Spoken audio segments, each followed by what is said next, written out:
আমি সহ যারা উপস্থিত আছি সবাইকে আয়াতটা থেকে 4টা শিক্ষা নেওয়ার জন্য আহ্বান জানাচ্ছি। খুব ভালো করে শুনবেন। আল্লাহ পাক বলেন, আমি যাদেরকে কিতাব দিয়েছি তারা এই কিতাবের হক আদায় করে তেলাওয়াত করে। কি আদায় করে? বলেন বলেন বলেন। হাক্কা তিলাওয়াতি এ শব্দের ব্যাখ্যায় মুফাসসিরিন ইকরাম যারা তাফসীর করেন তারা লিখেছেন, আলেম যারা আছে, সম্মানিত ব্যক্তিবর্গ যারা আছে, সবাইকে নিয়ে আমি আয়াতটার দিকে প্রবেশ করছি। একটু তাকান। আল্লাহ যাদের কিতাব দিয়েছেন তারা এর হক আদায় করে তেলাওয়াত করে। উলাইকা ইউমিনুনা বিহি, এই মানুষগুলো আল্লাহ যেন তার কুদরতের আঙ্গুল এভাবে দিয়ে ইঙ্গিত করছে। এই মানুষগুলো সিরাজগঞ্জের সলঙ্গা থানায় এই মাহফিলে যে মানুষগুলো বসে আছে, এই মানুষগুলোই উলাইকা ইউমিনুনা বিহি, এই মানুষগুলোই আমার কোরআনকে বিশ্বাস করে, যারা এই হক আদায় করে কোরআন তেলাওয়াত করে। হক আদায় করার জন্য শর্ত 4টা। কয়টা? বলেন বলেন। এর পরবর্তী শব্দটা কিন্তু আরো কঠিন। আমাই ইয়াকফুর বিহি ফাউলাইকা হুমুল খাসিরুন। এই 4টা হক যারা আদায় করে না, 4টা শর্ত যারা মানে না, এই মানুষগুলো আমার কোরআন বিশ্বাসও করে না, এরা ক্ষতিগ্রস্ত। জোরে বলেন নাউজুবিল্লাহ। কথা যেহেতু আমার আল্লাহর মুখের কথা, এটা ভয়ঙ্কর, খুব ভালো করে মিলান। আপনি মনে করছেন আমার বাবা মুসলমান ছিল, দাদাও ছিল, আমিও আছি, আমি কোরআন পড়ি, বিশ্বাসও করি না। আপনি বিশ্বাস করেন কিনা আল্লাহর এই আয়াতের দিকে আপনি এবার মিলাবেন। হক আদায় করার শর্ত কয়টা? আরো জোরে। জোর হলো না। 1 নম্বরে এটা শুদ্ধ করে পড়া লাগবে। এখানে এখনই যদি জরিপ চালানো হয় 100 জনের, আমার মনে হয় 95 জন হাত তুলবে যে পড়তে পারি না। কোরআনে কারীম পৃথিবীর একমাত্র কিতাব যেটা পড়লে বুঝে পড়েন আর না বুঝে পড়েন, যদি শুদ্ধ হয় অবশ্যই অবশ্যই 10টা নেকি হবে। আর যদি অশুদ্ধ হয়, পড়া তো দূরের কথা, সওয়াব নেই, আরো গুনাহ হবে আপনার। অনেক মানুষ পড়ে ইদা জাআ নাসরুল্লাহি ওয়াল ফাত, এরকম পড়ে না? যা একটা পড়লাম এটা কি শুদ্ধ হয়েছে? হ্যাঁ না। ইদা জাআ নাসরুল্লাহ, এখানে সোয়াদ আছে। নাসর শব্দের শাব্দিক অর্থ সাহায্য, আর নুন সিন র নাসার মানে কি পাখি যেন বলে, যে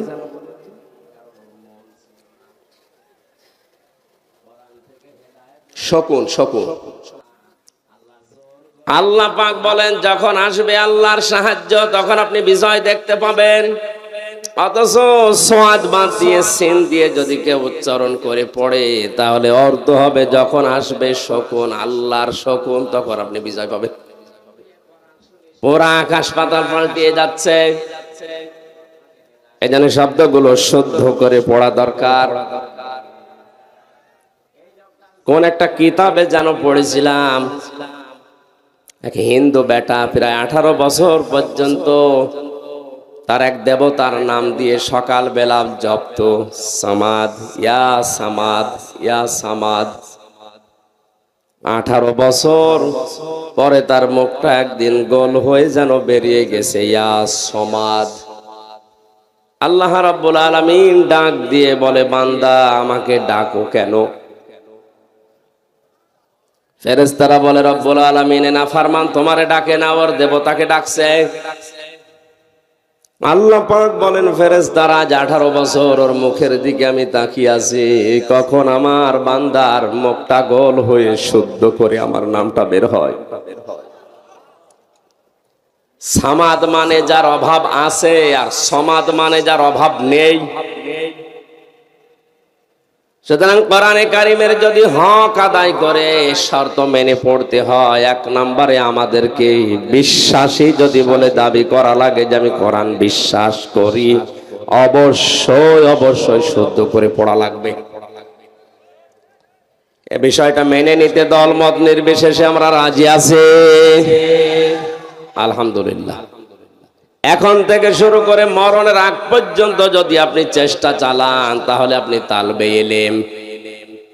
এলেম শুধু ওই 5 বছর 7 বছর 10 বছরের বাচ্চারাই না, 80-90 বছরের মুরব্বিও, বুড়া মানুষও তালবে এলেম হবে যদি এখনই কোরআন শিক্ষার জন্য লেগে পড়ে। সুসংবাদ জানাচ্ছি, আল্লাহর নবী জানিয়েছেন, কেউ যদি তালবে এলেম হয়ে মারা যেতে পারে আর ওই লোকটার জীবনে যদি হক বলে বাদ মানুষের হক নষ্ট করার গোনা না থাকে, মহান আল্লাহ তালবে এলেমের ইজ্জত মাফ করে দেবেন। এজন্য তালবে এলেম হওয়ার দরকার আমাদের আছে না নেই? তলেবে এলেম যখন বাড়ি থেকে কোরআনে কারীম শিক্ষা করার জন্য বের হয়, ওরে এত সম্মান বাড়িয়েছে নবীজি। আল্লাহর নবী বলেন, আল্লাহ তার নূরের ফেরেশতা দিয়ে ওর পায়ের নিচে পর বিছিয়ে দেন। এটা পরীক্ষিত হয়েছে। ইমাম গাজালি রহমতুল্লাহ আলাইহি বলেন, কোরআনে কারীম শিক্ষা করার জন্য বাড়ি থেকে বের হয়ে যত সামনে যেতে যায় তত পেছনে চলে যায়। যেই কয়েকদিন ক্লাসে গেলাম প্রতিদিন এভাবে দেরি হয়ে যায়, শিক্ষক ওস্তাদ মাওলানা যিনি আছেন আমাকে বারবার গরম দিতে থাকে, দেরি হয়ে যায় কেন, দেরি হয়ে যায় কেন। ওনাকে খুলে বললাম, ওস্তাদ বাড়ি থেকে যখন কোরআন আমি বুকের ভেতরে নিয়ে বের হই, দেখি আমার সামনে সুন্দর সুন্দর কিছু পাখি পর বিছিয়ে দিচ্ছে।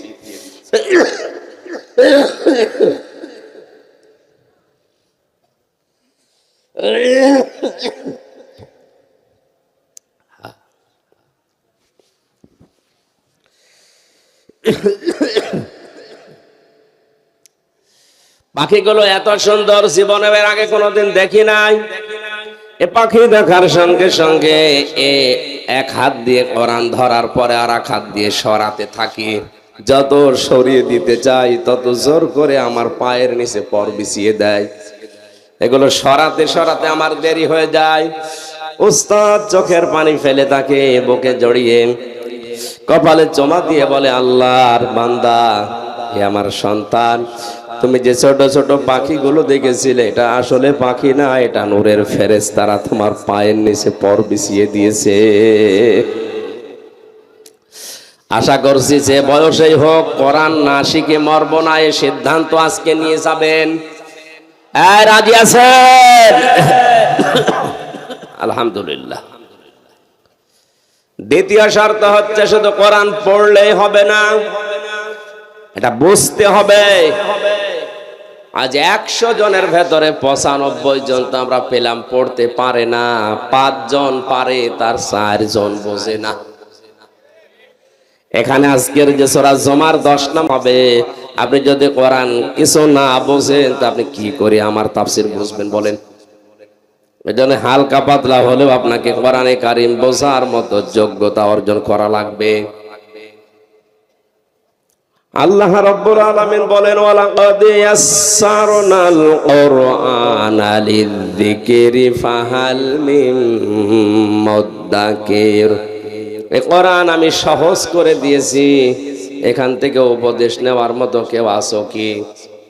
আল্লাহর এই আফসোস যেন আর না থাকে, আমরা চেষ্টা চালাবো ইনশাআল্লাহ। 3 নাম্বার, এটা শুধু বুঝলেও হবে না, এটা যতটুকু বুঝলেন ততটুকু প্র্যাকটিক্যাল লাইফে আমল করা লাগবে। 4 নাম্বারে শুধু আমল করলে হবে না, এটা পৌঁছিয়ে দেওয়ার নিয়ত এবং বাস্তবে আমি অন্যকে মানাবো এই সিদ্ধান্ত নিয়ে এখান থেকে বাড়ি যাওয়া লাগবে। উলাইকা ইউমিনুনা বি, এই মানুষগুলো আমার কোরআন বিশ্বাস করে। তাহলে হাক্কা তিলাওয়াতের শর্ত কয়টা বলেন বলেন? আল্লাহর ভাষায় কোরআন যারা বিশ্বাস করে, এবার নিজের সাথে আপনি মিলিয়ে বাড়ি যাবেন। শুধু তাফসির শুনতে আসা না। 1 নম্বরে আপনাকে পড়া জানা লাগবে শুদ্ধ করে। 2 নম্বরে এটা বোঝার চেষ্টা চালানো লাগবে, বুঝতে হবে। 3 নম্বরে যতটুকু জ্ঞান অর্জন হবে আজকের তেলাওয়াতকৃত আয়াত থেকে, এটা এখন থেকে মেনে নেওয়ার সিদ্ধান্ত নিয়ে বাড়ি যাওয়া লাগবে। 4 নাম্বার, শুধু আমি মানবো না, এটা আমি মানাবো, এই সিদ্ধান্ত নেওয়া লাগবে। বাংলাদেশ সহ বিশ্বে কোরআনে কারিম যারা পড়ে, যারা বোঝে, যারা নিজের ব্যক্তিগত জীবনে আমল করে, তাদের সেরকম সমস্যা হয়েছে আমি পাইনি।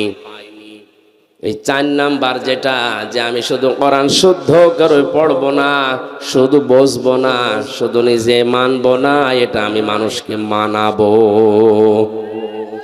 এই কথা যারাই বলে, যারাই এ কাজ করে, তাদের জীবনে ঝামেলা নেমে আসে। এ কথা বলার কারণে আব্বাস মাদানি আজ 32 বছর জেলে, আলজেরিয়ার কারাগারে। এ কথা বলার কারণে হাজারো আলেম আজও বাংলাদেশের জেলখানায়। যারা জেলখানায় এখনো আছে, এরাও যতদিন কোরআন পড়েছে, বুঝেছে, নিজেরা আমল করেছে, কোনো ঝামেলায় পড়েনি। তারাও বলছিল, কিন্তু যখনই বলেছে আমি একা না, এ কোরআন আমি 18 কোটি মানুষকে মানাবো, তখনই জানতো না। তারা তো কোরআনের আয়াত বোঝার পরে হক আদায় করার জন্য এ রাস্তায় নেমেছিল। এই হককে বাধা দেওয়ার কারণে আপনি নিজে জালেম হয়ে গেলেন। ওয়ামাই ইয়াকফুর বিহি ফাউলাইকা হুমুল খাসিরুন। এই 4টা শর্ত মেনে যারা কোরআন পড়ে না, এই মানুষগুলো আমার কোরআন বিশ্বাসও করে না, এরা ক্ষতিগ্রস্ত। কে বলছে? এই আয়াতটা নিয়ে আজ ভাগ করলে দেখা যায় বাংলাদেশে অনেক মানুষ মুখে যেটা উচ্চারণ করছে, কোরআন বিশ্বাস করে না, এরা আল্লাহর ভাষায় ক্ষতিগ্রস্ত। জোরে বলেন নাউজুবিল্লাহ। এর যে আশ্চর্যকারিতা আছে, কোনদিন তো শেষ হবে না, এ কোনদিন পুরাতন আপনার কাছে মনে হবে না। যত পড়বেন আপনার হৃদয় যত পরিষ্কার থাকবে, কোরআন তত নতুন লাগবে আপনার কাছে। জোরে বলেন আল্লাহু আকবার। আল্লাহর নবী বলেন ফিহি মাসাবিহিল হুদা, হুদা এটা হেদায়েতের মশাল, ও মানারিল হিকমা বিজ্ঞানের মিনার। কোরআন সম্পর্কে নবীজি যে তথ্যগুলো দিয়েছেন, আমরা এখন সবগুলো অক্ষরে অক্ষরে পাচ্ছি। এই কোরআন শোনার জন্য যারা এ রাতের বেলা বসে গভীর মনোযোগ দিয়ে শুনছি, সকলে বলছি আলহামদুলিল্লাহ। দরুদ আর সালাম পড়ছি আমাদের নবী মুহাম্মদুর রাসূলুল্লাহ সাল্লাল্লাহু আলাইহি ওয়াসাল্লামের প্রতি। আল্লাহর ঘোষণা দেওয়া আদর্শ নেতা এই পৃথিবীতে মাত্র একজন। কয়জন? এটা রাজনীতির দিকে, সমাজনীতির দিকে, আন্তর্জাতিক দিকে, ওই দিকে না নিয়ে আপনি নিজের সাথে কোরআনের আয়াতটা মিলাবেন। আল্লাহর ঘোষণা দেওয়া নেতা, আদর্শ মানুষ শুধুমাত্র কয়জন? এই বলেন বলেন। নামাজ পড়া যেরকম ফরজ, রোজা রাখা যেরকম ফরজ, স্ত্রীকে পর্দায় রাখা যেরকম ফরজ, এ পৃথিবীতে আদর্শ নেতা হিসাবে বিশ্ব নবীকে মেনে নেওয়া ওইরকম ফরজ। কারণ আল্লাহর ঘোষণা দেওয়া নেতা কয়জন? কোরআনের দিল বলা হয় যেটাকে, সেখানে আল্লাহ ঘোষণা দিয়েছেন ইয়াসিন ওয়াল কোরআনিল হাকীম। আল্লাহ পাক বলেন ইয়া হরফে নেদা, ইয়া মানে হে, সিন মানে সাজ্জেদ। তাফসিরে কাবীর আল্লামা ফখরউদ্দীন রাজি রাহমাতুল্লাহ আলাইহি বিশাল তাফসিরে সিন শব্দের 5টা অর্থ তিনি দিয়েছেন। সিন মানে সাজ্জেদুল আলামিন, সিন মানে সাজ্জেদুল বাশার, সিন মানে সাজ্জেদুল কাউনাইন, সিন মানে সাজ্জেদুল আম্বিয়া, সিন মানে সাজ্জেদুল মুরসালিন। জোরে বলেন সুবহানাল্লাহ। তিনি শুধুমাত্র আমাদের এই সিরাজগঞ্জের নেতাই না, তিনি এই বাংলাদেশ নামক এই দেশটার নেতা না, তামাম পৃথিবীতে, তামাম পৃথিবী শুধু না, যত জগৎ আল্লাহ বানিয়েছেন সাইয়্যিদুল আলামিন, আলম না, যত জগৎ আল্লাহ বানিয়েছেন ইয়াতানাজ্জালুল আমরু বাইনাহুন্না, ওই সমস্ত জায়গায় আল্লাহর বিধিবিধান নাজিল হচ্ছে। ওখানে যারা আছে তাদের জন্য একমাত্র আদর্শ বিশ্বনবী। দ্বিতীয় নম্বরে সাইয়্যিদুল বাশার। বাশার মানে মানুষ, মানুষ পদবাচ্য যারা বিবেচিত মানুষ হিসাবে কেউ যদি নিজেকে দাবি করে যে আমি মানুষ, অবশ্যই তার জন্য আদর্শ নেতা হওয়া লাগবে বিশ্বনবী। কথা বলে না কেন? কথা বল। মানুষ দাবি করার পরেও কেউ যদি নবীর আদর্শ না মেনে অন্য কাউকে মেনে চলে, ইয়াসিন এই আয়াত অনুযায়ী আর মানুষ নেই, অন্য কিছু। এই কথা বোঝার চেষ্টা করেন ভাই।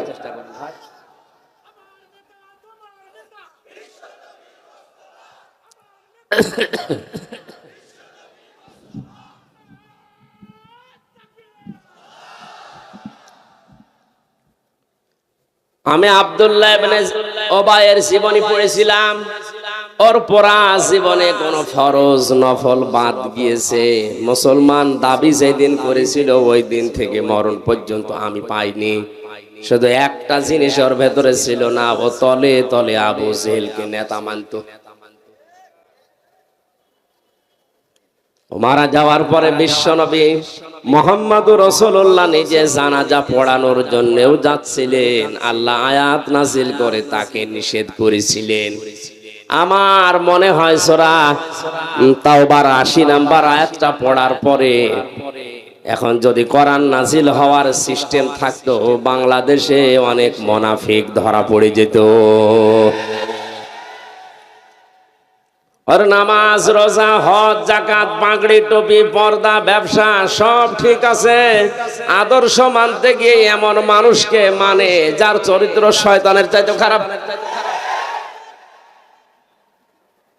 আব্দুল্লাহ ইবনে উবাইয়ের জন্য ৭০ মাররাতান পর্যন্ত আল্লাহ বলেছিলেন, হে নবী আপনি এই লোকটার জন্য জানাজা পড়া, দোয়া করার ৭০ বারও যদি ক্ষমা চান আমি ক্ষমা করব না।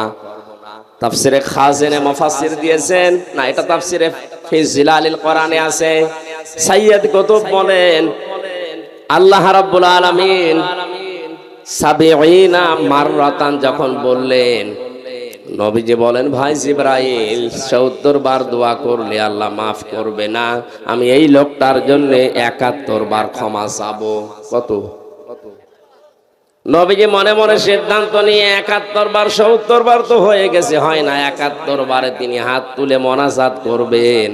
হঠাৎ করে আল্লাহ আয়াতের পরবর্তী অংশটুকু নাজিল করে দিলেন, ফালা ইয়াগফিরাল্লাহু লাহুম। এখানে যদি কা শব্দ দিত তাহলে আমাদের কোনো ঝামেলা থাকতো না, হোম দেওয়ার কারণে আমরাও ঝামেলায় পড়ে গেছি। ইয়াগফির এটা মজারে, বর্তমান, ভবিষ্যৎ, প্রেজেন্ট, ফিউচার। এর আগে লান আছে, এর আগে আবার ফা আছে। খুব খেয়াল করে শোনেন, ফালাই ইয়াগফিরাল্লাহু লাহুম। হে নবী আপনি এই লোকটার জন্য ৭১ বার ক্ষমা চাওয়ার মন স্থির করেছেন যে ৭১ বার মাফ চাবেন। এর জন্য যদি কিয়ামত পর্যন্ত আপনি মাফ চান, একে শুধু মাফ করব তা না, হোম বহু বচন দিয়ে আমি জানিয়ে দিলাম, এর মতো চরিত্র কিয়ামত পর্যন্ত যাদের হবে তাদের জন্য যদি কেউ ক্ষমা চায় তারও মাফ নেই।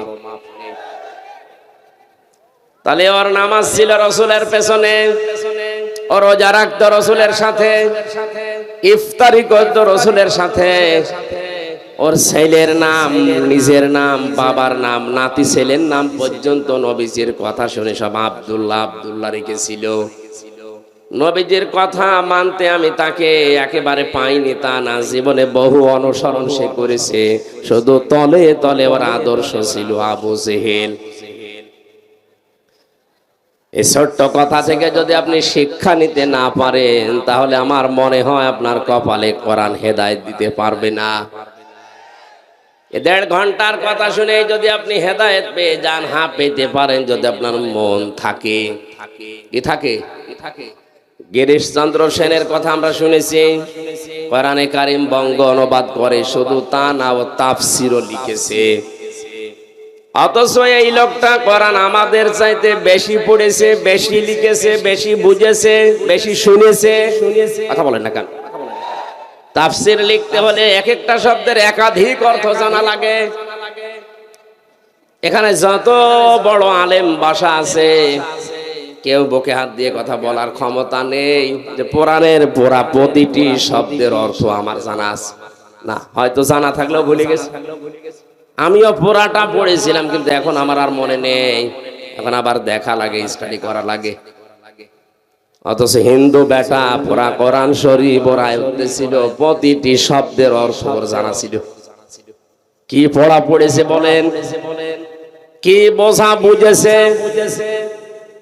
কি আয়ত্ত ছিল কোরআনের উপরে তার, কি সময় দিয়েছে সারাটা জীবনে। অথচ লোকটা মারা যাওয়ার পরে গোসল দিয়েছে। কথা বলেন না কেন? জানাজা হয়েছে, কবরে দিয়েছে, কোথায় দিয়েছে? উড়িয়ে ফেলিস। মাথায় কি আপনার মগজ নেই? একটা বারের জন্য চিন্তা আসে না এই লোকটা আমার চাইতে কোরআনের পেছনে শ্রম সময় কম দেয়নি, অনেক বেশি দিয়েছে। ও বুঝেছেও বেশি, পড়েছেও বেশি, লিখেছেও বেশি, কিন্তু কোরআন তাকে হেদায়েত দিতে পারেনি, কারণ ওর মন ছিল না। কোরআন থেকে হেদায়েত নেওয়ার মন ওর ছিল না। আল্লাহ জোর করে আপনাকে হেদায়েত দিয়ে জান্নাতে দেবে, অত দায় আল্লাহর পড়েনি।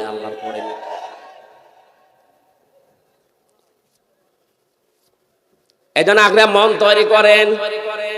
সারাটা জীবন না, আপনি যদি 10 মিনিটও মন দিয়ে কোরআন শুনে সিদ্ধান্ত নিতে পারেন, কোরআনের যে কোনো শব্দ আপনাকে হেদায়েতের পথ বলে দিতে পারে, সে ক্ষমতা কোরআনের আছে। এই লোকটার জীবনী সম্পর্কে আল্লাহ কোরআনের আয়াত এমনিতে নাজিল করেনি, বলেন তো ৭০ মাররাতান দিয়েছেন আল্লাহ। নবী আপনি ৭০ বারও দোয়া করলে হবে না। নবীজি শেষ পর্যন্ত ৭১ বার দোয়া করার জন্য প্রস্তুতি নিচ্ছিলেন। সাইয়্যিদ কুতুব বলেন শেষ পর্যন্ত আল্লাহ ফালাই ইয়াগফিরাল্লাহু লাহুম দিয়ে জানালেন নবী ৭০ বার না, ৭১ বার না, এর জন্য কিয়ামত পর্যন্ত দোয়া করলেও কবুল হবে না। শুধু এ না, ওহম দিয়ে জানিয়ে দিলাম এর মতো চরিত্র দুনিয়ায় যাদেরই হবে তাদের জন্যও দোয়া করলে কাজ হবে না। এখান থেকে আমরা ঝামেলায় আসি না নেই? বলেন বলেন বলেন। কারণ নবীরা ছাড়া কারো ঈমান নিরাপদ না, যে কোনো সময় আপনি বেঈমান হয়ে যেতে পারেন। এই জন্যই মাঝে মাঝেই হযরতে ওমর হুযায়ফা ইবনে ইয়ামিনকে ডাক দিয়ে বলতেন, ভাই নবীজি তো অনেক গোপন কথা তোমার কাছে বলেছেন, আমি শুনেছি ইন্তেকালের আগে মদিনায় মুনাফিক কারা কারা আছে তাদের একটা লিস্ট তোমাকে দিয়েছে, একটু দেখে বলো তো এই লিস্টের ভেতরে আমার নামটা আছে কিনা। হযরত হুযায়ফা বলে, খলিফাতুল মুসলিমিন কি বলেন আপনি, আপনার নাম থাকবে মানে? আপনি তো জিন্দা অবস্থায় জান্নাতের গ্যারান্টি পেয়েছেন। হযরতে ওমর ডাক দিয়ে বলে, হুযায়ফা দুনিয়াতে নবী ছাড়া কারো ঈমান নিরাপদ না। কখন না জানি মানুষ বেঈমান হয়ে যায় শয়তানের ধোঁকায় পড়ে।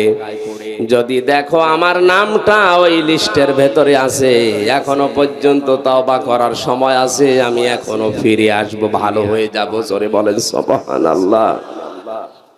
কারা কোন টেন্ডেন্সিতে ছিল তারা, আর আমরা আছি কোন ধান্দায়। এজন্য কখন আপনার ঈমান চলে যায় বলা যায় না, এখনই আপনাকে পরিবর্তন হওয়ার সিদ্ধান্ত নেওয়া লাগবে। যদি কোনো নেফাকি, কোনো মুনাফিকি আমার ভেতরে থেকে থাকে, আছে কিনা আজকে আমি আলোচনার মাধ্যমে ফুটিয়ে তুলবো ইনশাআল্লাহ।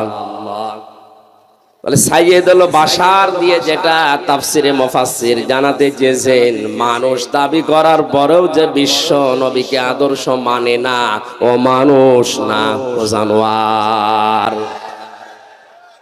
এটা এ দেশের জন্য না। কথা বোঝেন আমার? আপনার হাতে পায়ে ধরে বলছি, আপনি আর যাই করেন আপনার আদর্শ যেন বিশ্ব নবী হয়, নয়তো দুনিয়াতেও আপনি অনেক কিছু হারাবেন, মরণের পরে তো আপনি হারিয়ে বসে আছেন। কারণ কবরের ভেতরে 3 নাম্বারেই প্রশ্ন হবে, মান হাজার রজুল, এই লোকটা কে ছিল। তার আদর্শ যদি দুনিয়ায় আপনি না মেনে চলেন, মরণের পরে দেখে বলবেন লা আদরি, আমি এর চিনি না, আমি জানি না। জোরে বলেন নাউজুবিল্লাহ। 3 নম্বরে সাইয়্যিদুল কাওনাইন, তিনি শুধু এই জগতের না, উভয় জগতের মানুষ আর জিন যত সৃষ্টি আল্লাহ পাঠিয়েছেন সবার জন্যই ছিলেন আদর্শ।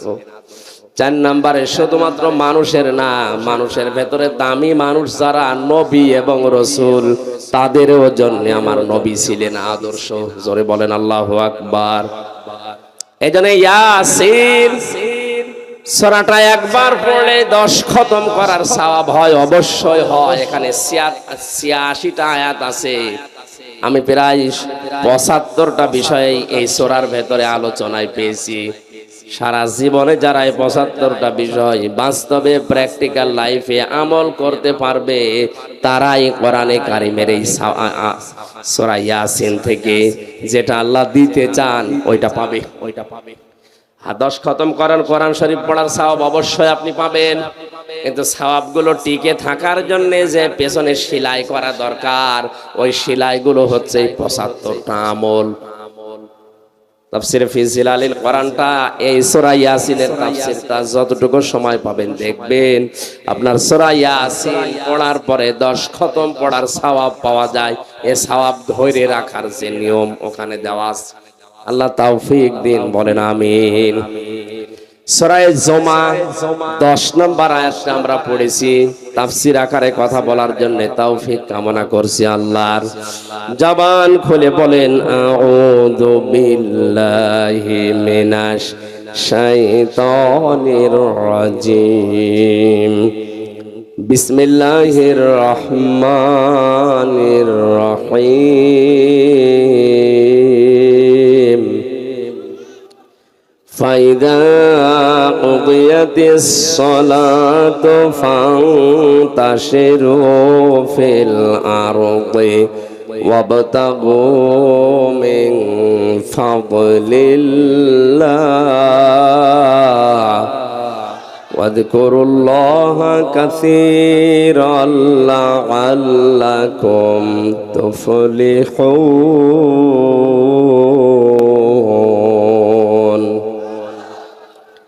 আল্লাহ পাক বলেন, যখন নামাজ শেষ হয়ে যাবে জমিনে ছড়িয়ে পড়ো, ছিটিয়ে পড়ো, আল্লাহর অনুগ্রহ তালাশ করো।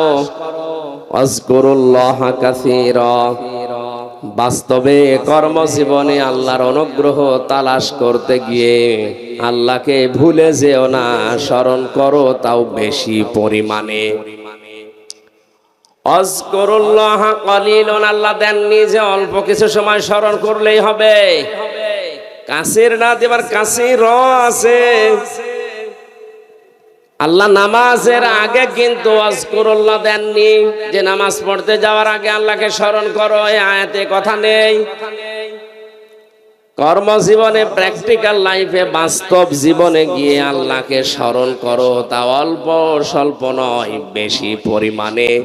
এই 2টা আদেশ যদি আমার বান্দারা মেনে নিতে পারে, লাআল্লাকুম তুফলিহুন, আমি আল্লাহ পাক বলে দিলাম আশা করা যায় তারা সফল হবে। জোরে বলেন সুবহানাল্লাহ। আয়াতের কথা কয়টা? 2টা। বলেন বলেন।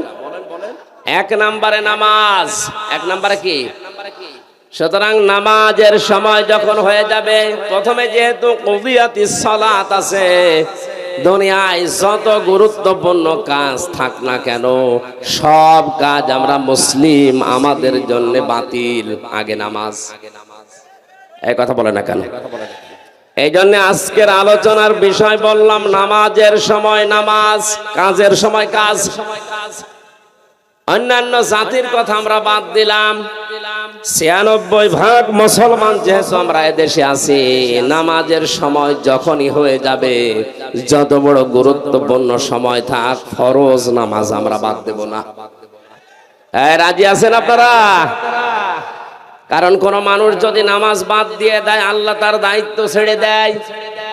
মহান আল্লাহ যদি কারো দায়িত্ব ছেড়ে দেয়, ওই লোকটা এক সেকেন্ডও নিরাপত্তা নিয়ে বেঁচে থাকা সম্ভব না। এই যে শরীরের ভেতরে যে রক্তগুলো প্রবাহিত হচ্ছে, এই সমস্ত কোষের ভেতরে 5 প্রকার ক্যান্সার বিজ্ঞান এখন বলছে হতে পারে। আল্লাহ না করুক, আল্লাহ পাক যদি কারো দায়িত্ব ছেড়ে দেয় আর ওর যদি 1 প্রকার ক্যান্সার রক্তে ধরা পড়ে, 14 বংশ বিক্রি করে একটা ঔষধের পয়সা হবে না। তামিলনাড়ুতে আমি 1 মাস 23 দিন ছিলাম। আমার এই ছোট্ট মেয়েটাকে নিয়ে যখন ছিলাম, দেখি একটা লোক বাড়ি সিলেটে ডাক দিয়ে বলছে, ভাই আজকে আমার রিপোর্ট দিয়েছে ডাক্তার, আমার ক্যান্সার ধরা পড়েছে রক্তে, দোয়া করেন আমি যেন ঈমান নিয়ে মরতে পারি। কি হয়েছিল? প্রথমে বলে পায়ের নিচে আমার একটা ফুসকুড়ি দেখা দিয়েছিল, মনে করলাম এমনি এমনি ভালো হয়ে যাবে।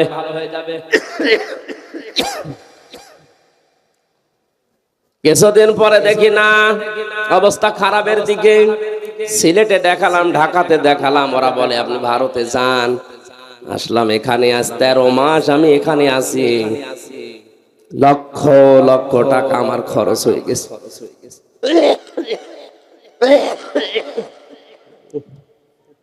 ঠিক আছে,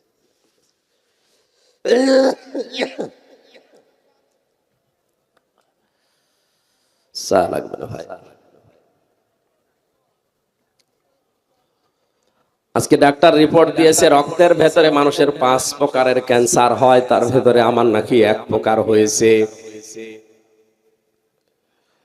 আমার মুসলমান ভাইরা, এই জন্য আল্লাহ যদি কারো দায়িত্ব ছেড়ে দেয়, ওর দায়িত্ব নেওয়ার মতো দুনিয়া আসমানে আর কেউ নেই।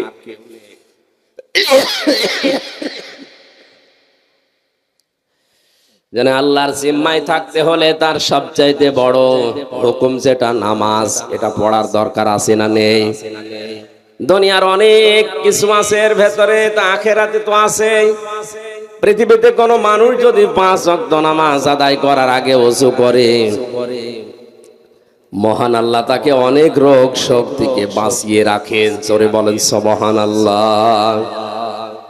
যে যেই কর্মজীবনে আছেন, আজকে থেকে সিদ্ধান্ত নিয়ে যাবেন, জীবনে আজরাইল আসার আগে আমি মুসলিম, আমি ফরজ নামাজ ছেড়ে দেব না। এটা তো আপনি আজ 10-20 বছর একাধারে শুনছেন। হযরতে আব্দুল্লাহ আনসারীর জীবনী পড়েছিলাম, তিনি মাত্র 1 বার শুনেছিলেন এই ফরজ নামাজের গুরুত্ব।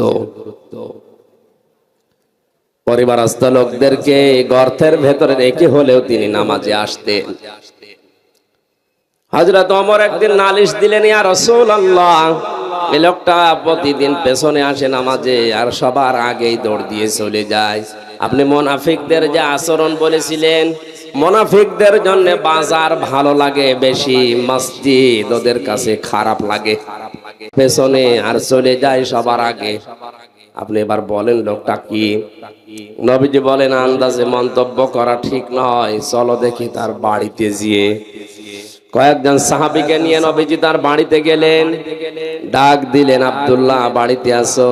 আসসালামু আলাইকুম ইয়া, আসসালামু আলাইকুম ইয়া আহলাল বাইত। 1 বার 2 বার 3 বার ডাক দেওয়ার পরে কাঁপতে কাঁপতে হযরতে আব্দুল্লাহ আসলেন। নবীজি বলেন, দেখো আমি নবী যদি কারো উপর অসন্তুষ্ট হয়ে যায়, মহান আল্লাহ তার জীবনের সব আমল বাতিল করে দেয়। আমি কি তোমাকে 3 বার ডাক দেওয়ার পরে আসলে কেন প্রথম ডাকে সাড়া দিলে না? হযরত ওমর তোমার নামে কয়েকটা কথা বলেছে, জবাব চাই। হযরত আব্দুল্লাহ বলে, ইয়া রাসূলুল্লাহ, জবাব আমি দেব। আপনি যখন প্রথম আমাকে ডাক দিয়েছিলেন, আমি আপনার মুখে শুনেছিলাম যে মানুষ নিজে শুধু বাঁচলে হবে না, পরিবারকেও বাঁচাতে হবে। আমার স্বামী স্ত্রীর নামাজ পড়ার মতো কাপড় পোশাক শুধুমাত্র একটা, বাকি যে কাপড় আছে ওগুলো দিয়ে অন্তত নামাজ আদায় করার মতো কাপড় না। আমি নামাজ পড়তে গিয়ে যদি আপনার পেছনে নামাজ পড়ার পরও বসে সময় নষ্ট করি, আমার স্ত্রী বাড়িতে যাকে আমারে বাঁচানো লাগবে তার তো নামাজ কাজা হয়ে যাবে, এজন্য আমি দৌড় দিয়ে বাড়িতে চলে আসি। বড় পোশাক পরে শরীয়তে যেভাবে থাকা যায় ওইভাবে আমি সামনে যেতে পারি না, এজন্য ঘরের ভেতরে একটা গর্ত আমি করে রেখেছি। ছোট পোশাক পরে আমি ওই জায়গায় নেমে যাই, স্ত্রী এই বড় পোশাকটা পরে নামাজ আদায় করে ওই পোশাকটা আমারে দিলে ওইটা নিয়ে আমি বাইরে আসি। আল্লাহর নবী তার কথাগুলো শুনছিলেন আর কাঁদছিলেন। হঠাৎ তাকিয়ে দেখলেন উঠানের উপরে একটা বাচ্চাকে শিকল দিয়ে বাঁধা। নবীজি বলেন, ওরে দড়ি দিয়ে শিকল দিয়ে বেঁধে রেখেছো। সাহাবী বলে, হে নবী, আমি আপনার মুখে শুনেছি লা ইয়াদখুলুল জান্নাতা জাসাদুন গুজিয়া বিল হারাম। ওই শরীর জান্নাতে যাবে না যার শরীরটা হারাম দিয়ে লালিত পালিত হয়। আমি যে পোশাকটা পরে বাইরে কর্মজীবনে যাই, আমার এই সন্তানটা ছোট মানুষ, আমার স্ত্রী তো ঘর থেকে ওভাবে বারবার বের হতে পারে না। ওই যে একটা খেজুর গাছ দেখছেন, ওইটা বাঁকা হয়ে ইহুদির বাগানের খেজুর গাছ আমার উঠানের ওপরে এসেছে। ওখান থেকে পাকা খেজুর যখন পড়ে, আমার এই ছোট ছেলেটা না বুঝে হয়তো দু একটা কুড়িয়ে খেয়ে ফেলতে পারে। আমি মুসলিম দাবি করি, আমি আপনার উম্মত। আমার সন্তান যদি মানুষের জিনিস না বলে খায়, এটা চুরির ভেতরে গণ্য। চুরির যে সংজ্ঞা আছে, কারো জিনিস না বলে নেওয়া, না বলে খাওয়া, এর নাম চুরি। এর নাম কি? আমি মুসলমান, আমার এ নামে কলঙ্ক হয়ে যাবে। এই জন্য যতক্ষণ আমি কর্মজীবনে বাইরে থাকি, ছেলেটাকে বেঁধে রাখতে আমার কষ্ট হয়, এরপরও আমার ছেলেটারে আমি বেঁধে রাখি। আমার এই ঘটনা বলা উদ্দেশ্য নয়, এই হাদিসটা আমি এই জন্য বলছি, এই মানুষগুলোর দিকে তাকান। আল্লাহর ফরজ বিধানের কথা মাত্র তারা জীবনে একবার শুনেছিল, কত গুরুত্ব দিয়েছে। আমরা জন্মের পর থেকে শুনতেছি নামাজ, এই নামাজের গুরুত্ব আমাদের কাছে গুরুত্ব আসে না। আউয়ালু মা ইউহাসাবু বিহিল আবদু ইয়াউমাল কিয়ামাতিস সালাহ। নবীজি বলেন, কিয়ামত যেদিন কায়েম হবে, সর্বপ্রথম আল্লাহ কিন্তু মানুষকে নামাজের হিসেব ধরবেন। জিজ্ঞাসা করবে, হামজা, জীবনে নামাজ পড়েছিলি কিনা আগে বল। আমার জীবনে যদি ফরজ সেজদাগুলো না থাকে, ওই দিন আমি কিন্তু 100 ভাগ ধরা খেয়ে যাব। মিথ্যা যদি বলি, হ্যাঁ আমি নামাজ পড়েছিলাম, আল্লাহ রাব্বুল আলামিন বলেন, তাহলে সেজদা দিয়ে এবার দেখা। বেনামাজি মানুষগুলো সেজদা দিতে পারবে না, সূরা কলমের ভেতরে আছে। আল্লাহ পাক বলেন, ওই মানুষগুলো তখন উল্টিয়ে পড়বে, লক্ষ লক্ষ মানুষের সামনে তখন তারা অপমান হবে। সুতরাং কিয়ামতে কোটি কোটি মানুষ থাকবে, এগুলোর সামনে অপমান না হয়ে যদি সম্মান পেতে চায়, আমাদের এই জীবদ্দশায় নামাজের দরকার আছে না নেই? আশা করছি আজকের এই ওয়াজ শোনার পর থেকে মরণ পর্যন্ত ফরজ নামাজ ছাড়বেন না। যত বড় গুরুত্বপূর্ণ কাজ থাক না কেন, অন্তত যদি নফল আর সুন্নত পড়তে নাও পারেন, পরে পড়ে নিয়ে ফরজটা অবশ্যই আদায় করবেন। হ্যাঁ, মানুষ নামাজ অনেকে পড়ে না, তার ভেতরে অন্যতম কারণ হচ্ছে অধিকাংশ মানুষ নামাজের বিষয়ে জানে না। আমার কুষ্টিয়া জেলার গ্রামের বাড়িতে যেখানে হালসা, মাঝে মাঝে ওখানে যেতাম, যেয়ে দেখি ফজরের নামাজে মাত্র 3 জন। ইমাম সাহেব মুয়াজ্জিনকে বললাম, কই মানুষ কই? বলে, হুজুর এলাকার মানুষ নামাজ পড়ে না। পড়ে না, এ দোষ শুধু ওদের না, এ দোষ আমার। আসলে নামাজ যে কি, নামাজের ভেতরে কি পাওয়া যায়, নামাজে কি মজা আছে, এটা এলাকার অধিকাংশ মানুষ জানে না। এই কারণে ওরা নামাজে আসে না। সুতরাং এটা আগে জানানো লাগবে। সূরা ফাতিহা বাদ দিয়ে 4টা সূরা যদি শুদ্ধ করে অর্থ সহ একটু আড্ডু হলেও ব্যাখ্যা সহ ওদেরকে জানানোর ব্যবস্থা করা যায়, নামাজের 13টা ফরজ 14টা ওয়াজিব দিয়ে অন্তত নামাজ কি এটা যদিও নামাজে শান্তি পায়, এই 3 জন না এই ফজরের নামাজে 300 মানুষ হাজির হবে। একটা মাদ্রাসাও করে দিয়েছিলাম আমার মায়ের নামে, একটা বছর পরে দেখি নামাজি প্রায় 5 থেকে 6 কাতার এখন প্রায় নামাজি হয়ে গেছে। মানুষ তো তারাই ছিল, শুধুমাত্র কোরআনে কারীম জানার ব্যবস্থা করে বোঝার ব্যবস্থা করে দেওয়ার কারণে এখন তারা নামাজে মজা পেয়েছে, পিটালেও এখন তারা নামাজ ছাড়বে না। আপনারাও এলাকায় এরকম ব্যবস্থা করবেন, মসজিদে হোক, খানকায় হোক, মাদ্রাসায় হোক, মক্তবে হোক, নামাজ ইসলাম মূল নীতি যেগুলো আছে এই ফরজ বিধানে এগুলো মানুষকে জানানোর ব্যবস্থা করেন। মানুষ যদি সত্যিই নামাজে মজা পেয়ে যায়, ওই যে 2 জন সাহাবীর কথা হাদিসে এসেছে, বিশ্ব নবীর তাদের পাহারায় রেখেছিলেন। তাবু পাহারা দিতে গিয়ে একজন বলছে সারা রাত এভাবে 2 জন জেগে থেকে লাভ নেই, একজন ঘুমিয়ে যায় আর একজন পাহারা দাও। সাহাবী চিন্তা করছে যখন ঘুমিয়ে গেছে আমি সময়টা নষ্ট না করে নামাজে দাঁড়িয়ে কাটাই, কারণ এমনি এমনি কোরআন পড়লে সওয়াব হবে 10টা করে নেকি হবে, আর নামাজে দাঁড়িয়ে তেলাওয়াত করলে 70টা নেকি হবে। তো সময়টা কাজে লাগায় আমি নামাজে দাঁড়িয়ে নামাজে তেলাওয়াত করছিলেন, দুশমন এসে দেখে কালো কালো একটা পিলারের মতো কি যেন দাঁড়িয়ে আছে, অন্ধকারে মানুষ না পিলার বুঝতে পারার জন্য তীর নিক্ষেপ করেছে। তীরটা এসে তার ডান বাহুর ভেতরে লেগেছে। নামাজে তেলাওয়াতে তিনি এমন মজা পাচ্ছিলেন নামাজ ছেড়ে দেননি। বাম হাতের ভেতরে আরেকটা লেগেছে। চিন্তা করছে এভাবে 2টা লাগার পরে এখন যদি আমার বুকের ভেতরে পিঠের ভেতরে একটা তীর লেগে যায় আল্লাহর নবী আহত হয়ে যাবেন। এই চিন্তা করে তিনি নামাজ শেষ করে সাহাবী পাশে যেটা আছে তাকে জাগালেন। জাগিতে ঘুম থেকে উঠে দেখছে 2 পাশে 2 তীর। ডাক দিয়ে বললেন হে আমার সাথে 2 পাশে 2 তীর কেন? তিনি বিস্তারিত বলার পরে বললেন আমাকে কেন ডাকলেন না?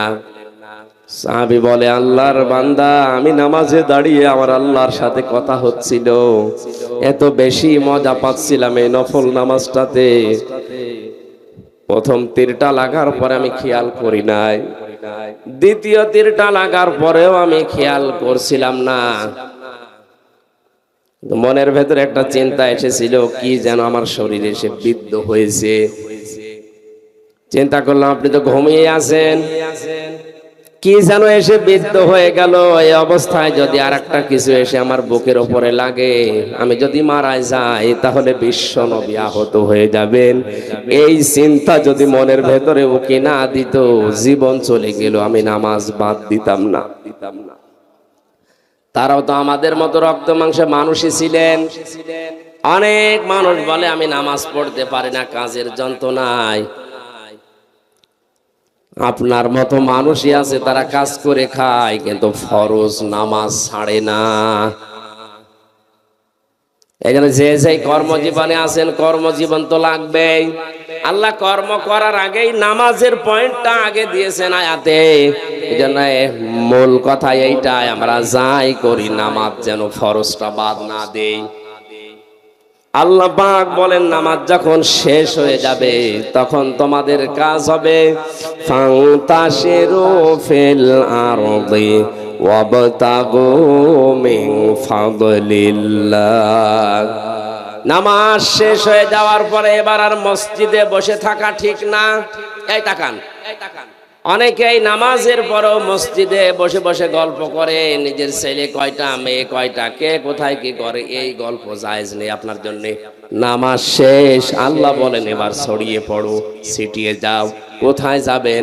ঘরে, কোথায়? ফিল আরদি, জমিনে।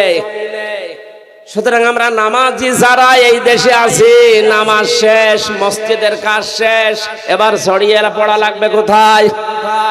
আরো জোরে। জমিনের ভেতরে আছে কৃষি ক্ষেত, জমিনের ভেতরে আছে ব্যবসা বাণিজ্য, জমিনের ভেতরে আছে থানা, জমিনের ভেতরে আছে কোর্ট কাছারি আদালত। আসতে বলেন। এই জায়গাগুলোতে আপনি যদি ছড়িয়ে না যান, ওই জায়গাগুলো বিপরীত যারা আছে তারা দখল করে জুলুম চালাবে। এই জন্য কোরআনে কারিমে সূরা বাকারার 30 নম্বর আয়াত, ওয়াইদ ক্বালা রাব্বুকা লিল মালাইকাতি ইন্নী জাইলুন ফিল আরদি খলিফা। আল্লাহ পাক বলেন, স্মরণ করো ওই সময়ের কথা, আমি যখন ফেরেশতাদেরকে বলেছিলাম জমিনে আমি খলিফা পাঠাতে চাই। কি খেয়াল করেন তো, আয়াতের মূল কথা ছিল আমি জমিনে খলিফা পাঠাতে চাই। কোথায়? আল্লাহ কিন্তু ফেল আরদি দিয়েছেন, ইন্নী জাইলুন ফিল আরদি। আল্লাহ যদি বলতেন ইন্নী জাইলুন ফিল খানকা খলিফা, আমি খানকায় খলিফা পাঠাবো। আজ যেমন বাংলাদেশে খানকায় খলিফা বেশি না কম? আল্লাহ তাআলা যদি বলতেন ইন্নী জাইলুন ফিল মাদারিসি খলিফা, মাদ্রাসায় আমি খলিফা পাঠাবো। ইন্নী জাইলুন ফিল মাসাজিদি খলিফা, মসজিদে খলিফা পাঠাবো। তাহলে মসজিদে কিছু সময় কাটিয়ে মাদ্রাসায় কয়েকটা ছাত্র পড়াশোনা করালে, শুধু ঘরের ভেতরে খানকায় বসে সুবহানাল্লাহ পড়লে, কিছু খলিফা তৈরি করলে দায়িত্ব শেষ হয়ে যেত। আল্লাহ পাক এই সমস্ত জায়গার নাম নিয়ে না দিয়ে নাম দিয়েছেন ফিল আরদি। কোন জায়গা? বলেন বলেন বলেন। আমি ফিল আরদি খলিফা শব্দ নিয়ে ব্যাখ্যায় পেয়েছি, খলিফা আল্লাহ পাঠাতে চেয়েছেন খানকায়, মসজিদে, মাদ্রাসায়, বাইতের ভেতরে না, পাঠাতে চেয়েছেন জমিনে। আজ বাংলাদেশ সহ বিশ্বের মুসলমানেরা জমিনে নেই, এই জন্য জমিনগুলো আজ জালেমরা চাষ করছে। সব জায়গা দখলে নিয়েছে এখন জালেমরা। এই জুলুম থেকে মুক্তি পাওয়ার জন্য আমাদের জমিনে থাকা লাগবে না খানকায়? বলেন বলেন। জমিনে ফিরে আসেন। যারা জমিনে ছিল তাদের জামানায় শান্তি ছিল। হযরতে দাউদ আলাইহিস সালাম কোথায় ছিলেন? আসতে বলেন। ইয়া দাউদু ইন্না জাআলনাকা খলিফাতান ফিল আরদি। আল্লাহ পাক বলেন, হে দাউদ, আমি তোমাকে খলিফা বানিয়েছি খানকার। কোথায়? বলেন বলেন। কি করবা জমিনের খলিফা হয়ে? শুধু মুরিদ বানাবা? কি? ফাহকুম বাইনান নাস বিল হক, মানুষের ভেতরে ন্যায় বিচার করবা।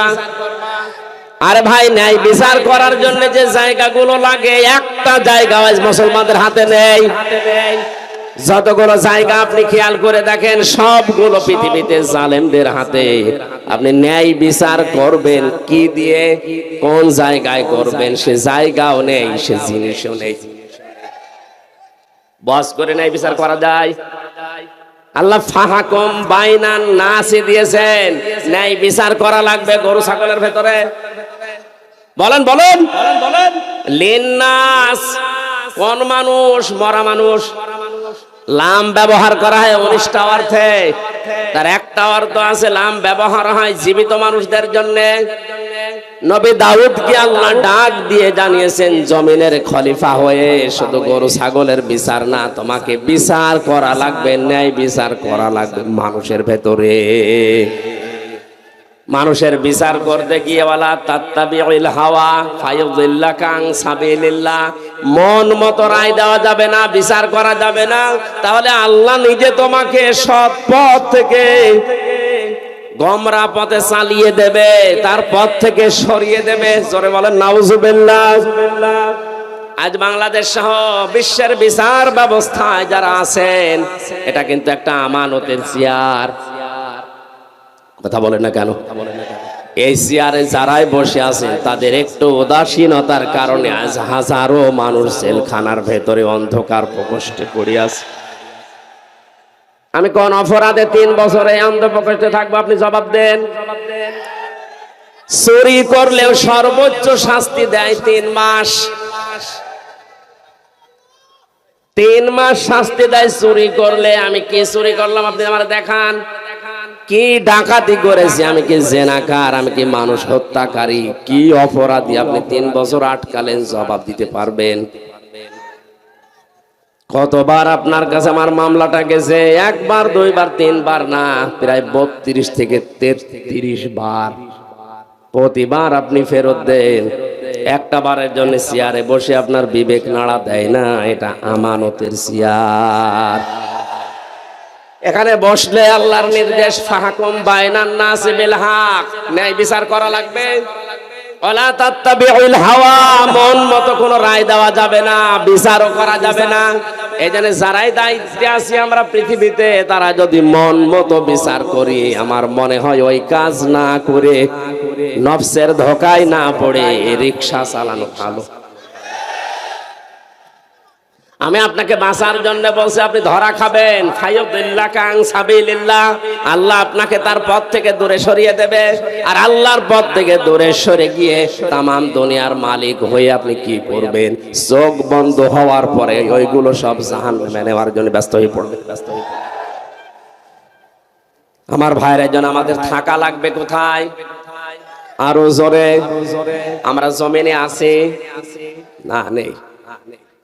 আরে আমরা জমিনে নেই। কেউ মসজিদে ঢুকে বসে আছি, কেউ খানকায়, কেউ মাদ্রাসায়, কেউ বাড়িতে। জমিনটা যেহেতু ফাঁকা, এই জন্য তো মন মতো জমিন চালাচ্ছে তামাম দুনিয়ার জালেমেরা। এখানে যদি ন্যায় বিচার প্রতিষ্ঠা করতে হয়, আমাদেরকে জমিনে ফিরে আসা লাগবে। আল্লাহ আমাদেরকে হযরতে ওমরের মতো জমিনে ফিরে আসার তৌফিক দিন। জমিনে শুধু যে আপনি কি করবেন? অবতাগু মিন ফাদলিল্লাহ, আল্লাহর অনুগ্রহ তালাশ করেন। এই পৃথিবীতে আল্লাহর যত অনুগ্রহ আছে, দয়া আছে, সবচাইতে বড় দয়া হচ্ছে হালাল রুজি। এই জন্য হালাল রুজির কথার আগে আল্লাহ ওয়াজকুরুল্লাহ কাসীরা দিয়েছেন। হালাল রুজি কামাই করতে গিয়ে যেন আমাকে ভুলে যেও না, ওখানে আমি আল্লাহকে স্মরণ করবা। যারা আজ দোকানদারি করে, ব্যবসা করে, তাদেরকে আল্লাহ জানিয়েছেন ওয়াইলুল লিল মুতাফফিফিন আল্লাযীনা ইযা ক্তালু আলান নাসি ইস্তাউফুন। ধ্বংস হয়ে যাক ওই দোকানদার গুলো যারা ওজনে কম বেশি করে, নেওয়ার সময় বেশি নেয়, দেওয়ার সময় কম দেয়। এটা শুধুমাত্র যারা দোকানদারি করে, ব্যবসা করে, এদের জন্যই না, তামাম পৃথিবীর সবার জন্য এই আয়াত। কথা বলে না কেন? যারা শিক্ষকতা করে, প্রাইমারি থেকে বিশ্ববিদ্যালয় পর্যন্ত যারা শিক্ষক, এরা ক্লাসে যেগুলো শিক্ষা দেওয়ার কথা অধিকাংশ হক আদায় করে না। এই জন্যে কোচিং করা লাগে, এই জন্যে প্রাইভেট পড়া লাগে। সরকার আপনার কাছ থেকে 8 ঘন্টা কিনে নিয়েছে। এই 8টা ঘন্টা যদি আপনি সঠিকভাবে যা পেয়েছিলেন ওইভাবেই দিতেন। বিশ্ববিদ্যালয়ের শিক্ষক হওয়ার জন্য কত যোগ্যতা অর্জন করা লাগে, কত কিছু কত জায়গা থেকে নেওয়া লাগে। এত কিছু নিয়ে আপনি ডক্টর হয়েছেন, অথচ দেওয়ার সময় ছাত্রদেরকে এই ক্লাসে দিতে চায় না, বলে আলাদা করে প্রাইভেট পড়া লাগবে, কোচিং করা লাগবে, উনি অন্য জায়গায় যে ক্লাস নেবে। জোরে বলেন নাউজুবিল্লাহ। আল্লাহর কসম, কোরআনে কারিম আমার সামনে, আপনি ধরা খাবেন স্যার। কারণ আপনি নেওয়ার সময় কত বেশি নিয়েছেন আমি জানি। আমার ভার্সিটির যারা স্যার ছিল অধিকাংশই তো মিশরের, সৌদি আরবের। ডক্টর জিয়াদ, এত বেশি তার জ্ঞান ছিল। ডক্টর লোকমান, আমার মনে হয় সারাটা জীবন যদি লোকমান স্যার কথা বলে, আমার সারা জীবনে শুনতে বলে যাবে, এত জ্ঞান আল্লাহ তাকে দিয়েছেন। আমি শুধু লোকমান স্যারকে না, লোকমান স্যার অনেক ভালো, অনেকগুলো স্যারকে অন্যান্য বিভাগের কথা বলছি। শুধু বিশ্ববিদ্যালয় না, কলেজে আছে সিস্টেম, মাদ্রাসায় আছে সিস্টেম, প্রাইমারি আছে সিস্টেম। এরা নেওয়ার সময় অনেক কিছু আমরা নিতে থাকি, কিন্তু দেওয়ার সময় ঠিক মতো দিতে চাই না। এই যে যেখানে বসে আছি, এই চেয়ার, এই মেম্বার, এই মঞ্চটা, এখানে বসার আগে অনেক কিছু আমি কিন্তু নিয়ে এসেছি, পেয়েছি, দেওয়ার সময় ডেলিভারি দিতে পারছি না। এবার আসতে বলছে, মনে করছে হুজুরও ধরা খাবে, আমি তো ধরা খাবো। কারণ 1 ঘন্টা কথা বলতে হলে কমপক্ষে 50 ঘন্টা আয়াতের উপরে পড়া লাগে। আমি যত তথ্য পেয়েছি, এই যে প্রায় 10 পৃষ্ঠা একাধারে লিখেছি এখানে, এতগুলো কথা বলার আগেই আল্লাহর ওলিরা এসে বলছে হুজুর, এক হুজুরে আমি খেজুর হয়ে গেছি। সুতরাং নেওয়ার সময় আমিও কম নেইনি, বিভিন্ন জায়গা থেকে অনেক কিছু নিয়েছি, দেওয়ার সময় আমিও ডেলিভারি দিতে পারছি না। আল্লাহ তুমি এই মঞ্চের হক আদায় করার তৌফিক আমাদের দান করো। কর্মজীবনে যে আল্লাহকে বেশি স্মরণ করো, মানে ওজনে কম বেশি করবেন না, খাদ্যে ভেজাল দেবেন না। অনেক মানুষ আছে সুবহানাল্লাহ, আলহামদুলিল্লাহ, নামাজ রোজা, এমনকি এ মানুষ তাহাজ্জুদ পড়ে, কিন্তু বাস্তবে প্র্যাকটিক্যাল লাইফে ওর কর্মজীবনে ও হালাল থাকতে পারছে না। আমার অনার্সের সার্টিফিকেট তুলতে গিয়েছিলাম বিশ্ববিদ্যালয়ে, মাস্টার্সের টানতে গেলাম, যিনি দায়িত্বে আছেন বললাম স্যার একটু সই করে দিলেই হয়ে যায়। আমারে বলছে হামজা তাড়াতাড়ি করো। স্যার আমি তো তাড়াতাড়ি করছি। কিছুক্ষণ পরে বললাম স্যার আমি গাড়ি ধরবো, একটু তাড়াতাড়ি দিলে ভালো হতো। তুমিও তাড়াতাড়ি করো, আমি জোহরের নামাজের জামাত ধরবো। আমি তো কিছু প্রথমে বুঝতে পারি না, ডাক দিয়ে বললাম স্যার আপনি কি ইশারা দেন, আমি তো তাড়াতাড়ি করছি।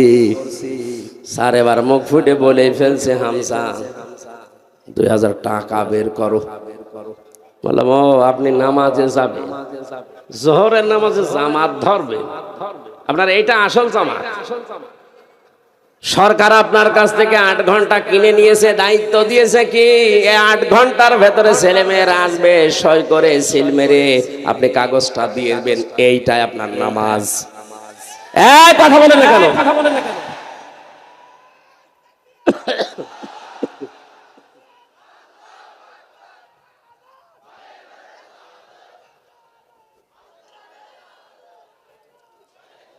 বসেন বসেন।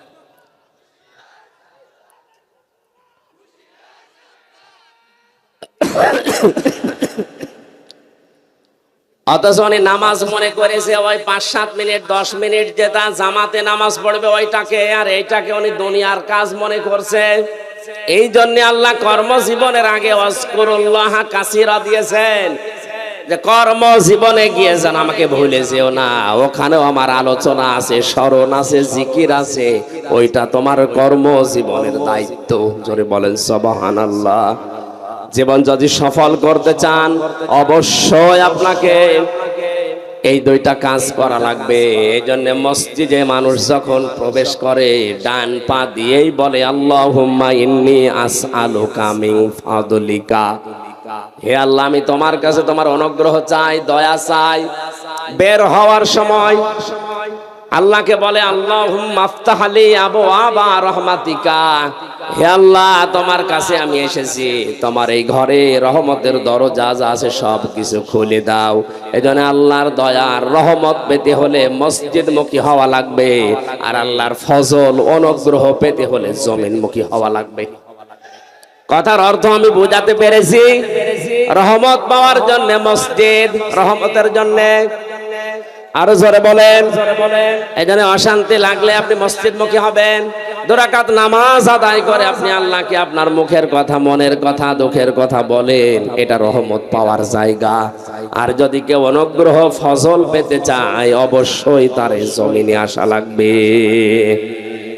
জমিনে এসে আমরা যেহেতু মুসলিম, 96% মুসলমানের দেশে আমরা আমাদের মালিককে আমরা ভুলে যাব না, কাজ করে খাবো। যে যেই কাজ করে খাবে সেই জায়গায় সে আমার আল্লাহর বন্ধু। আল কাসিবু হাবিবুল্লাহ, যারা কাজ করে খায় এরা সরাসরি আল্লাহর বন্ধু। কেউ ডিসি যে সেও কাজ করে খাচ্ছে, শুধু ডিসি হলে সে আল্লাহর বন্ধু হবে না। আল কাসিব এটা ব্যাপক অর্থবোধক শব্দ। যে কোনো কাজ যারা করে, রাস্তা যদি ঝাড়ু দেয় এটাও কাজ। এটা কি বলেন বলেন?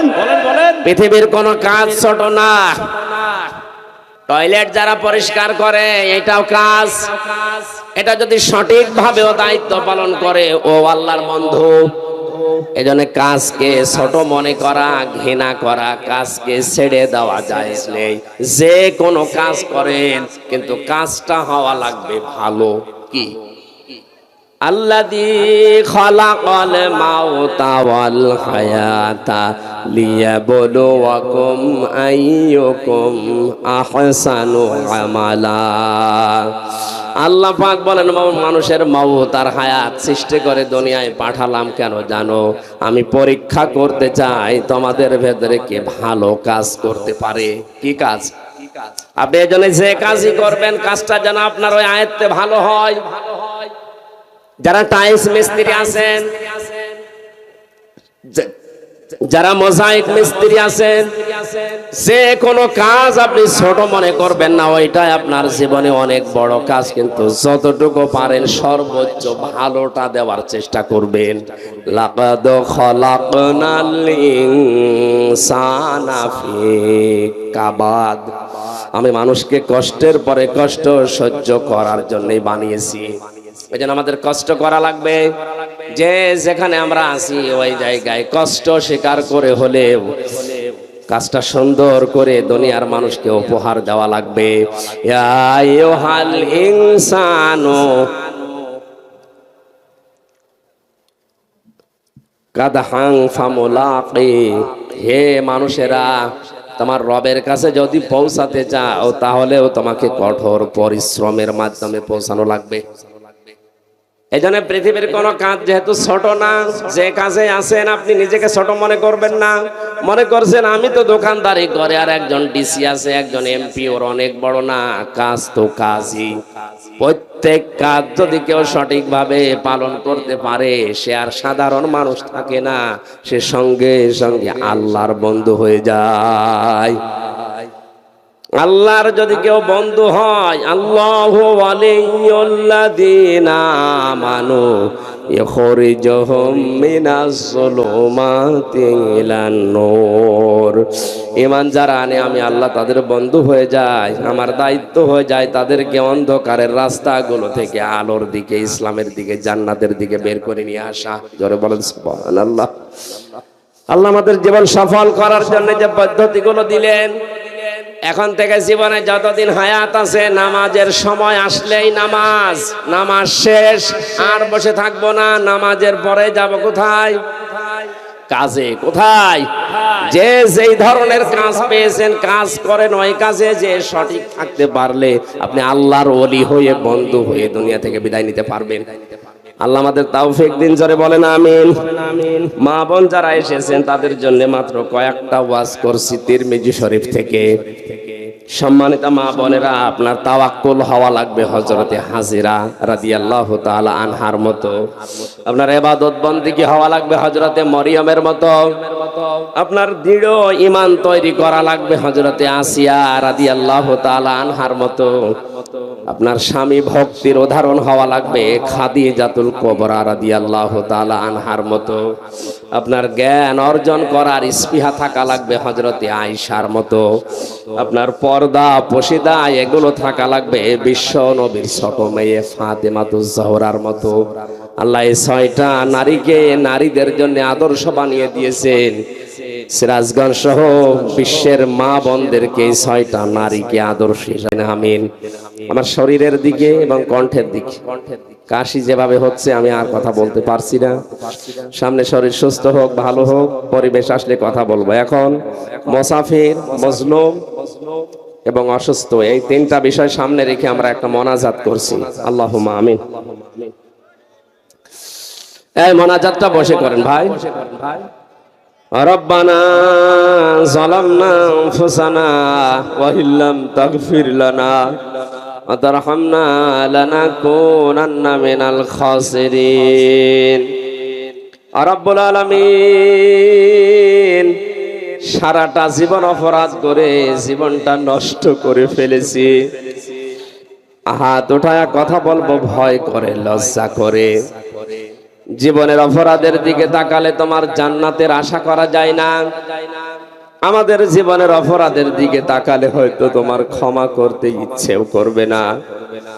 অপরাধের দিকে তাকিও না, তোমার রহমতের দিকে, তোমার অনুগ্রহের দিকে তাকিয়ে তুমি মাফ করে দাও। সূরা জুমার এই 10 নম্বর আয়াতে যে আদেশগুলো তুমি আমাদেরকে দিয়েছো, অক্ষরে অক্ষরে পালন করার সুযোগ এবং পরিবেশ তৈরি করে দাও। এই মাহফিলের আয়োজন যারা করেছে, শোনার জন্য যারা এসেছে, কিয়ামতের ওই কঠিন ময়দানে এটা জান্নাতে যাওয়ার একটা মাধ্যম বানিয়ে দিও আল্লাহ।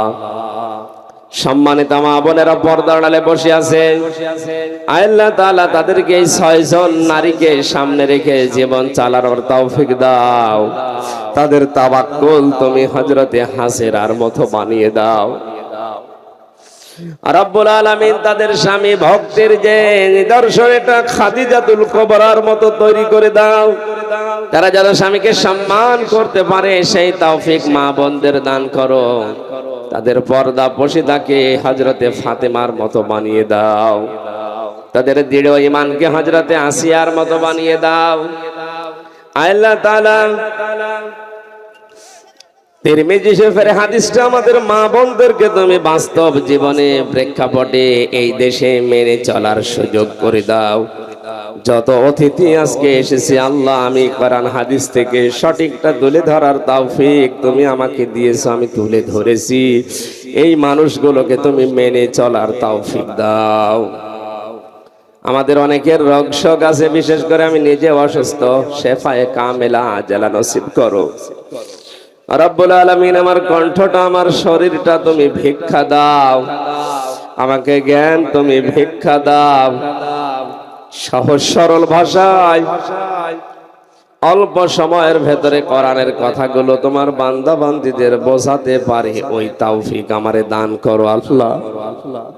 মানুষেরা মনে করে নামের আগে মাওলানা মুফতি আছে, জন্য আমরা আলেম।